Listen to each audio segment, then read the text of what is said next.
Audiobook Academy. Book Summary. Orlando. By Virginia Woolf.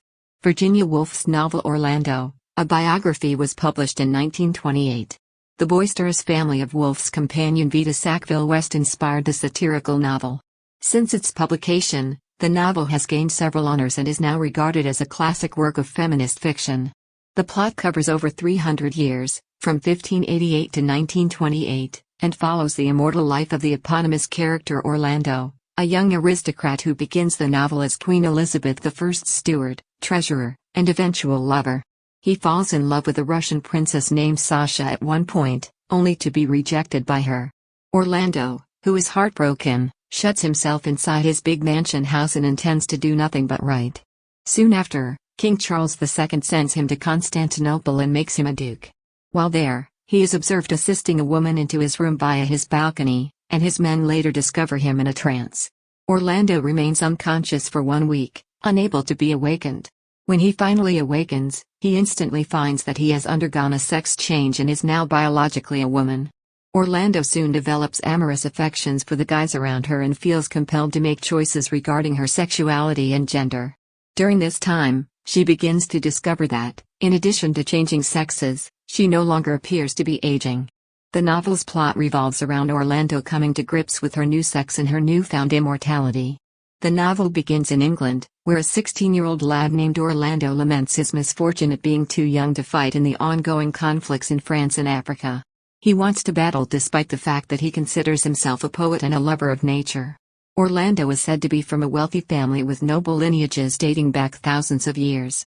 Orlando is a handsome young man who feels he's destined for big things. The boy hears the sound of a nearby trumpet and recognizes it as a visit from Queen Elizabeth I of England. Orlando flees home, and we're informed that when he sees the Queen, she takes an instant liking to him. Her Majesty honors his father by presenting him with a big mansion. The novel then jumps ahead 2 years. The Queen recalls Orlando and summons him to her court, assigning him steward and treasurer because she considers him the ideal example of a nobleman. Orlando quickly becomes the Queen's favorite and even lover, until one winter she sees him kissing another lady. Outraged, the Queen exiles Orlando. Following this, Orlando discovers that he enjoys seeking out poor company, and he begins to dress down in peasant-like attire and frequent small London taverns and inns. He enjoys this for a while before returning to court after learning of the Queen's death and the inauguration of a new king. James I. Orlando evaluates a few other court ladies for marriage but is unsatisfied with his options. Around this time, Britain experiences a severe frost, which blankets most of the country in ice and kills many people. The monarch, perhaps unwittingly, chooses to transform the bad weather into something positive by organizing a winter carnival at court complete with an ice skating rink. While visiting the carnival, Orlando notices a figure with whom he immediately falls in love. He is unsure whether the individual is male or female, but this is unimportant to him. He discovers she is a Russian princess named Sasha as she approaches him. The two immediately become friends, chatting in French through a shared understanding, and fall in love. But their love fades as fast as it appeared, and Orlando soon finds Sasha hugging a Russian sailor. Sasha says that the embrace was not inappropriate, and Orlando appears to believe her but harbors doubts. The two intend to flee together, but when Orlando reaches at the rendezvous site on time, he discovers that Sasha has dumped him. He starts riding his horse away and notices that the river has thawed and that the Russian ship that Sasha arrived on is now sailing away. Orlando, enraged, hurls curses at the ship as it departs. Orlando is exiled from court the next summer and leaves in disgrace. He chooses to live alone in his massive estate, just taking time to write and read. By this point, we're told that Orlando is 25 years old and has written over 47 books, poetry, and play. But he has trouble starting another and decides to pause his isolated life for at least long enough to seek the assistance of a friend, who gets him in touch with a famous writer named Nick Green. Orlando is happy to have Green over at his estate, but quickly realizes that he has little in common with the man and finds him boring. Green, on his part, declares that he cannot write while at Orlando's place and must go immediately. When he returns to his own home, he quickly writes a satire about a bored, lonely aristocrat named Orlando. Orlando is ashamed and embarrassed by this, so he destroys all of his own books and vows never to befriend anyone again, preferring to keep only dogs for companionship. He lives like way for many years until he is 30 and chooses to start writing again. After writing about his relatives and his estate, He decides to renovate all 365 of his mansion's rooms and invites his neighbors over to view his progress, winning their approval. Orlando continues to contribute to a poem he has been working on called The Oak Tree, and his writing improves dramatically. While writing one day, Orlando notices a woman ride by his window. When he introduces himself, she explains she is the Queen's cousin, a Romanian archduchess named Harriet. Orlando is seized with lust for her, but he rejects it and, perplexed, requests that the monarch send him as an envoy to Constantinople in an attempt to flee. Orlando is so attractive and effective as an ambassador that the monarch quickly elevates him to duke. Orlando throws a wild party to celebrate his new title. Thousands of people come, including a large number of women who are madly in love with him. That night, after the party has ended, Orlando is seen lowering a rope from his balcony to assist a woman in climbing up. He is then seen passionately kissing her. His attendants discovered him asleep in his chamber the next morning, surrounded by a jumble of papers and garments. After failing to wake him, the staff search through the paperwork and discover a marriage certificate between him and Rosina Pepita, a teenage dancer. And revolt occurs on the 7th day of Orlando's slumber. The Turks revolt against the Sultan and pillage the town. They attempt to capture or murder all of the outsiders, but when they discover Orlando laying still in a coma, they assume he is dead and steal his robes. While Orlando is dazed, 3 ethereal, feminine figures appear, the Lady of Purity, the Lady of Chastity, and the Lady of Modesty. They round Orlando's body, attempting to claim him, while trumpets sound. The figures are discouraged because they are no longer required. They abruptly realize that this is a place for truth, not for them, and they leave. Orlando eventually awakens when the trumpeters play the truth. He stands up, naked, and discovers that he has transformed into a woman. Orlando is not bothered by the abrupt shift and feels himself to be a lovely woman. Aside from biology, he believes he is still exactly what he had been. He, now she, is unafraid and rides out of Constantinople on a donkey, accompanied by a gypsy she had met before the rebellion. Orlando joins the gypsy group after riding into the mountains. However, she soon discovers that she and the gypsies have opposing values. They have a more practical outlook on life, whereas she enjoys nature and poetry. She returns to England after a short while, and the narrator says it's a good thing she did since some of the tribe's young men were plotting to kill her. Orlando reflects on the distinctions between being a male and being a woman as she cruises back to England. She considers if it is preferable to be a man or a woman, the pursuer or the pursued. She is frustrated by how long it takes her to get dressed and presentable every day. She meets the captain of the ship, Nicholas Benedict Bartolus, and develops feelings for him. As someone who has been both genders, she concludes by rebuffing both genders in the same way: women for their limited role and power in public, men for the way they prance around like masters yet get struck down the moment they meet a lady. The yacht stays off the coast of Italy, and Orlando agrees to accompany the captain inland. When she returns the following morning, she speaks more like a lady than a man, and it is evident that her sentimental break with the captain has changed her.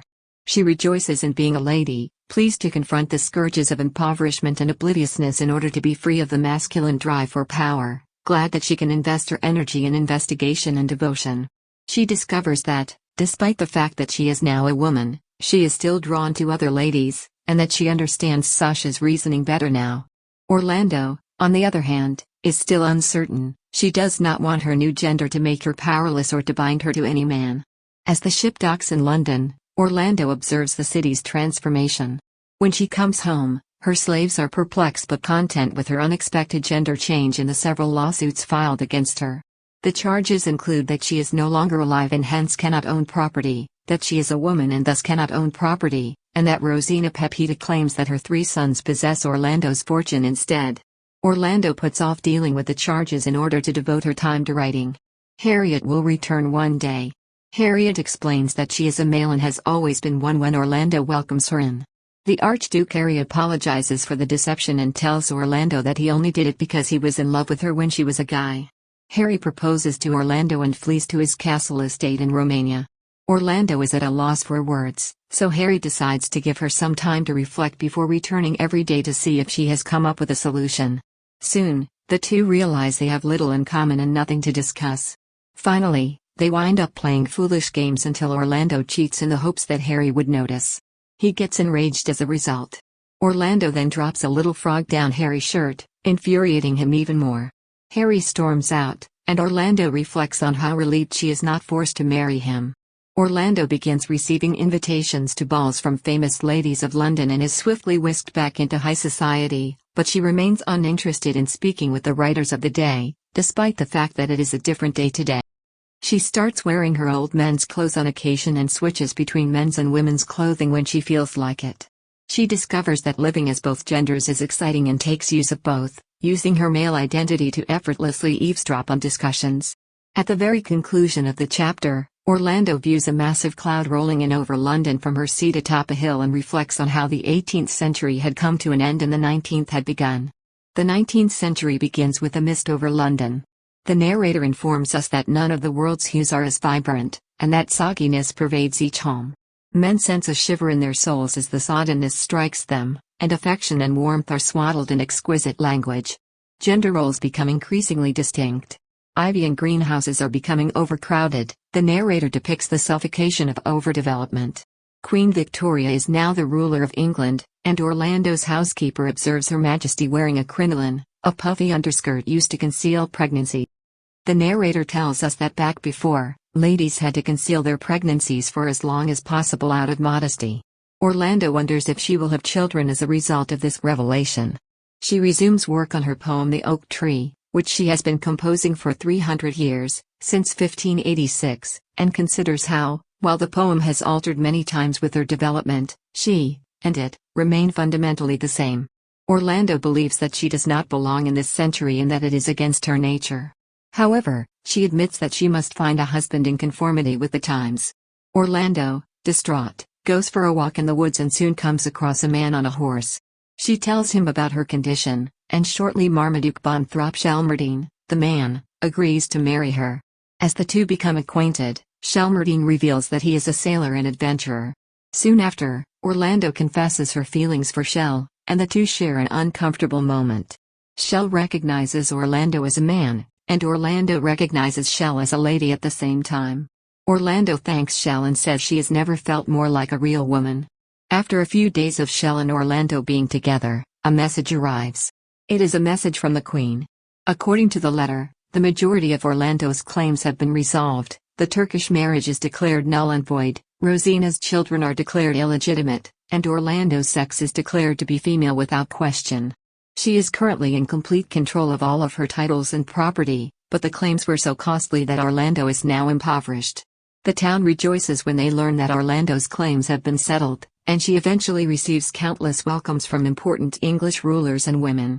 Rather than attending, Orlando prefers to spend her time alone with Shell. Shell marries hastily and departs on his ship soon after. When she is alone in her house, Orlando resumes work on The Oak Tree, which she completes quickly and has published. Around the turn of the 20th century, Orlando realizes she is pregnant and gives birth to a boy. Orlando, dissatisfied with her life, decides to bury her book, now in its 7th edition, in the garden beneath a massive oak tree. But getting there, she decides not to and dismisses the errand as absurd. Looking out over her estate, she believes her husband will soon return to her. It's late at night, and the principal strike of midnight has begun. She hears a jet overhead and exposes her breasts to the moon, impatiently waiting for Shelmardine. Shelmardine, now a sea captain, leaps to his death. As he does so, a strange flying creature appears, and Orlando exclaims, "It is the goose. The wild goose." The narrative concludes with the 12th strike of midnight on Thursday, October 11, 1928. Orlando. The entire story of the novel focuses around Orlando and follows him/her through his/her 300-year life. Neither Orlando, or any of the other characters in the novel, nor any of them appear to be really astonished by their lengthy lives. Her transition from a guy to a lady doesn't disturb her either. According to Orlando as a character, accepting whatever happens as a matter of course and going along with it is Orlando's nature. Much of Orlando's personality is inspired by Woolf's real-life companion Vita Sackville-West, including a deep reverence for history and traditional family values. Orlando's transformation into a woman in the novel is critical to his growth as a character. As an aristocrat who enjoys lazing around the renowned court in his/her youth, Orlando grows and matures over the story to become a wise, thoughtful, and self-aware woman. This shift is reflected in her poetry The Oak Tree, which goes from being a frivolous, overly dramatic composition to a mature epic poem as a result of her maturation. As Orlando grows older, She realizes that she is made up of a variety of distinct personalities. All of these elements come together to form the person she is right now. She is also a part of nature, and as a result, she is not indestructible. Orlando finally finds the love and acceptance she's been looking for after years of growing and maturing into a middle-aged woman. Marmaduke Bonthrop Shelmerdine, Marmaduke or Shell as he is referred to in the novel, denotes something for Orlando that she finds important as she grows and matures. When Shell and Orlando meet, their courtship is absurdly fast-paced and Shell sweeps Orlando off her feet and marries her promptly, like in the great romantic novels of the day. Because of the spirit of the age, Orlando decides to locate a husband. Instead of merely a husband, Shell is able to meet someone who actually knows her in Shell. Another person who doesn't see his gender as a defining factor in his identity. Shell's character is most likely meant to mirror Vita Sackville real-life West's husband, Harold Nicholson, who was openly bisexual. Orlando views Shell as a respectable spouse and, more importantly, as an equal partner because he does not consider himself to belong to any particular sexual or gender group. Princess Sasha, character Sasha's, is the first to convey a few different things in Orlando at the start of the novel that quickly begin to become themes in his life. First and foremost, there must be an intense sexual desire independent of gender. Sasha is dressed in thick clothing and moves rapidly when Orlando first meets her. His attraction to her is unwavering, even though he cannot tell if she is male or female. This effect is sustained throughout the narrative as Orlando comes to terms with his own gender and sexuality, as well as with the people he finds appealing. Second, the feeling of helplessness that followed her departure. Orlando has everything he needs before Sasha rejects him. Rich, handsome, and young, he's a favorite of the Queen and has never had to deal with any sort of hardship. Orlando feels actual grief and pain for the first time after Sasha betrays him during their escape plot. Perhaps as a result of this, Orlando keeps seeing images of Sasha throughout the rest of the book. Sasha's motives become clearer to Orlando when he realizes he is a woman, and he forgives her. Violet Trefusis, Vita Sackville ex-lover, West's, is most likely the inspiration for Sasha's persona. In spite of the fact that Harry appears to be an excellent match for Orlando, he, too, is a wealthy aristocrat who dresses in alternate-sex clothing. The two archduchesses' personalities don't match at all. Harry is a light-hearted character who serves as the novel's comic relief. However, while Harry is trying to fool Orlando into falling in love with him as Archduchess Harriet, Orlando's gender transition is real and unstoppable. In the beginning, Orlando was smitten with Harry when he was Harriet, but he subsequently realized that she didn't really like him and was merely smitten with his nice looks. Harry, on the other hand, is still smitten with Orlando and tries to persuade her to marry him, but to no avail. Woolf uses Archduke Harry as a parody of romantic heroes in romance novels from the 18th century who would go to extreme lengths to show their love for each other. He may be modeled on Henry, Lord Lascelles, a suitor of Vita Sackville West, according to some. Thank you for listening in Audiobook Academy. Don't forget to subscribe and smash that like button for more content like this. See you in next video.